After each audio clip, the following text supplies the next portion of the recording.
ላለፉት 4 ዓመታት ኢራን የተመራችው በአንድ ሰው ነበረ፣ አያቶላ አሊ ካሚኔ።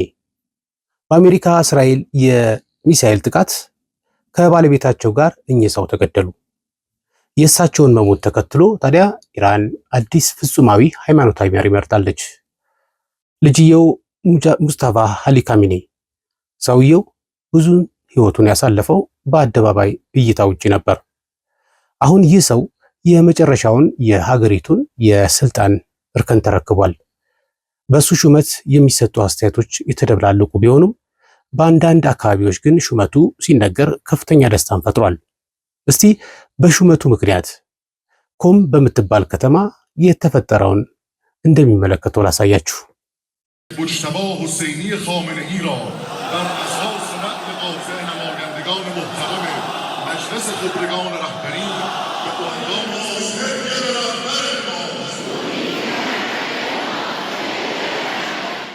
ይህ በእንዲህ እንዳለ ታዲያ ዶናልድ ትራምፕ በምርጫው ደስተኛ ለመሆናቸውን ተናግረዋል።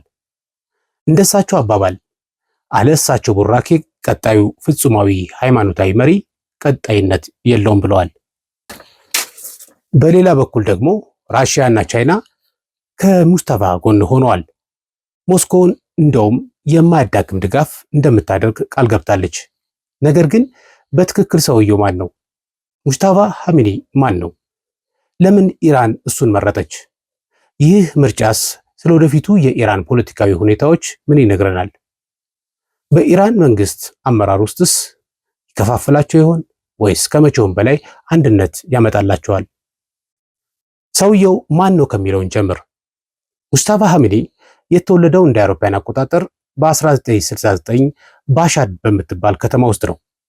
ለቀድሞው አያቶላ አሊ ካሚኔ ሁለተኛ ልጅ ሲሆን ሰውየው አስተዳደጉ ከእይታ ውጪ ነበር። ከሱ ጋር የተያያዙ ፎቶዎችም የሆኑ ቪዲዮዎች ብዙም አይገኙም።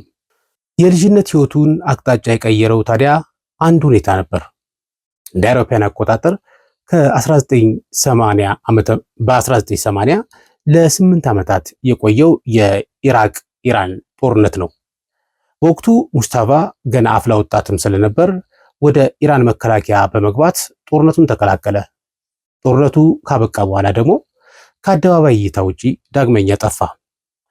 ከዓመታት በኋላ ኮም በምትባል የኢራን አንድ ከተማ ውስጥ መቀመጫውን አደረገ። በኮም የምትባለው ከተማ ደግሞ የኢራን ዋነኛ ጠቃሚና የሺሃ እምነት የትምህርት ማዕከል ነች። ሙስጠፋ ክለርክ ወይም በክርስትና ቄስ እንደሚባለው ለመሆን ትምህርቱን የጀመረው እዚህ ከተማ ውስጥ ነው። ይህ በአብዛኛው ያልተለመደ ነው በኢራናውያን ዘንድ። ምክንያቱም አብዛኛው የክለርክ ስልጠና የሚጀመረው ገና በለጋ ወይም በሕፃንነት እድሜያቸው መጀመር አለበት። ሙስጠፋ ግን በወቅቱ ትምህርቱን የጀመረው በ30 ዓመቱ ነበረ። አሁንም ድረስ ሚድ ሬንጅ ክለርክ ወይም መካከለኛ ደረጃ ክለርክ በመባል የሚጠራ በመሆኑ ወደ ስልጣን ለመውጣት የኢራንን የህገ መንግስት ይጥሳል። የኢራን ፍጹማዊ ሃይማኖታዊ መሪ ከፍተኛ ሃይማኖታዊ ስልጣን አለው። ቴክኒካሊ ሙስጠፋ እንደዛ አይደለም። ነገር ግን የኢራን ቀድሞ በ1989 በአባቱ ምክንያት ህጉን አጣመው ተጠቅመውበት ስለነበረ አሁን ለልጅየው ላይ በተመሳሳይ ይተገበራል ማለት ነው። እንዳልኳችሁ ሙስጠፋ ለዓመታት ከእይታ ውጪ ቢቆይም እንደ አውሮፓውያን አቆጣጠር በ2005 ስሙ በድንገት ወደ ኢራን የፖለቲካ ክርክር ውስጥ ድንገት ፈነዳ። ምክንያቱም የመሐመድ አህመድ ኢነጃድ መመረጥ ነበር የቀድሞ ፕሬዚዳንት። እንደ አንዳንድ ሰዎች አስተያየት እምነት ወይም ሙስጠፋ አህመድ ኢነጃድን በምርጫው እንዲያሸንፍ በሚስጥር ረድቶታል ይላሉ። በ2009 ታዲያ አህመድ ኢነጃድ እንደገና የኢራን ፕሬዝዳንታዊ ምርጫን ሲያሸንፍ በምላሹ በሚሊዮን የሚቆጠሩ ኢራናውያን ለተቃውሞ በአደባባይ ፈሰሱ። ይህ ተቃውሞ ዘ ግሪን ሪቮሉሽን ወይም አረንጓዴው ንቅናቄ ለሚባለው መነሻ መሆኑ ይነገርለታል። ህዝቡን ወደ አደባባይ ካስወጣው ምክንያት የሙስጠፋ ስም ከምርጫው መጭበርበር ጋር መያያዙ ነው ይባላል። ከእይታ ውጭ ሆኖ በነበረበት ወቅትም ብዙ ሀብት አከማችቷል። ሙጅታባ ከፍተኛ የሆነ የኢንቨስትመንት ኢምፓየርም ገንብቷል። እንደዚሁም ከፍተኛ ሀብት በመላው አውሮፓና አሜሪካም አለው ተብሎ ይታማል። ሪፖርቶች እንደሚገልጹት በእንግሊዝ ያለው ቅንጡ መኖሪያ ቤት ብቻ ዋጋው 138 ሚሊዮን ዶላር ያወጣል ይባላል። በጀርመንና ስፔን ውስጥ ደግሞ ሆቴሎች አሉት ይባላል። ይህ በእንዲህ እንዳለ ግን በአሁኑ ሰዓት የኢራን ከፍተኛውን የስልጣን እርከን የተረከበው እሱ ነው። ለምን ተመረጠ? የሙጅታባ ምርጫ የኢራንን ሪቮሉሽን በመሰረታዊነት ወደ ዘር የስልጣን ርክብ የለወጠ እንደዚሁም የሺሃን እምነት ህግ የጣሰ ነው ይባላል። ታዲያ ይህ ህገ ወጥ የሚባል ምርጫ ስለ ምርጫው ምን ይነግረናል? የመጀመሪያው ምክንያት ምናልባት አይአርጂሲ ወይም ኢራናውያን ሪቮሉሽን ጋርድ ኮርፕ ሊሆን ይችላል ይባላል። በሀገሪቱ መከላከያ ስር ያልሆነ ዓላማውም የሀገሪቱን ህዝብ ለመጠበቅ ሳይሆን የሀገሪቱን ሱፕሪም መሪና አገዛዙን ለመጠበቅ ብቻ የተቋቋመ ነው።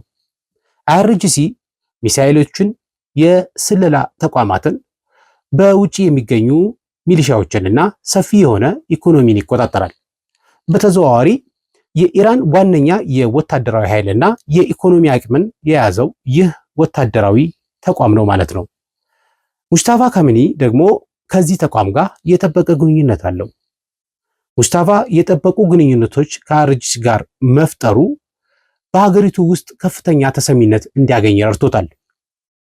በሙጅታባ በኩል ያሉ አክራሪ ወገኖች ሲኖሩ፣ በፕሬዝዳንቱ በኩል ደግሞ ለዘብተኛ የሚባሉ አካላት አሉ።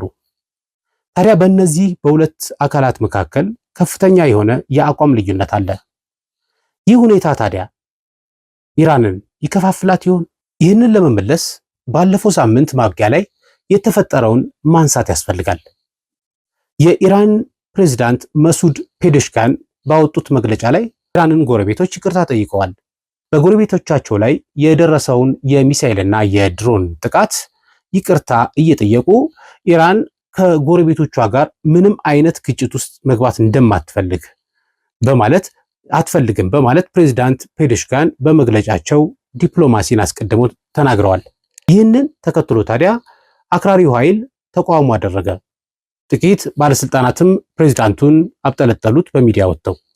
ከዚያም የድሮንና የሚሳኤል ጥቃቱን በጎረቤቶቻቸው ላይ አፋፋሙ። ይህ በውስጥ ክፍፍሉ አለ ለማለት ያስችላል ወይ?